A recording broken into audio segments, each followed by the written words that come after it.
கையில் 50 ரூபா நோட்டு வச்சுருக்கீங்களா? டக்குன்னு எடுத்து பாருங்களேன். அதில் பிரிண்ட் பண்ணியிருக்கிற தேர் அம்பி விட்டலா கோவிலில் இருக்கிற கல் தேர். மாமல்லபுரம் அப்புறம் கொனார்க் சூரிய கோவிலில் கூட இதே மாதிரி கல் தேர் இருக்கும். 16ஆம் நூற்றாண்டில் அரசர் கிருஷ்ணதேவராயர் கொனார்க் கோவிலை பார்த்துட்டு வடிவமைச்சது தான் இந்த தேர். பார்க்குறதுக்கு ஒரே கல், அதாவது மோனோலித்திக் மாதிரி தெரியும். ஆக்சுவலி பல கிரானைட் கற்களை சேர்த்து ஜாயின் தெரியாத மாதிரி இதை வடிவமைச்சிருக்கிறது அவ்வளோ அழகு. ஒரு காலத்தில் மேலே கூரை இருந்திருக்குங்க, ஆனால் இப்போ இல்லை. நிஜமான தேர் மாதிரியே அச்சு, பிரேக்கு, வீல் தடம் எல்லாமே இருக்குங்க. சதுர வடிவ பிளாட்ஃபார்மில் இருக்கிற இந்த கல் தேரின் அடிபாகத்தில் போர்க்காட்சிகள் செதுக்கி இருக்காங்க. விட்டலா கோவிலில் இருக்கிற கருட சன்னதிக்காக கட்டப்பட்டது இந்த கல் தேர்.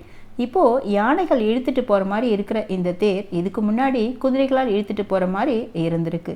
இந்தியாவில் தானே இருக்குது, நாமளும் கண்டிப்பாக ஒரு நாள் போய் பார்க்கலாம்.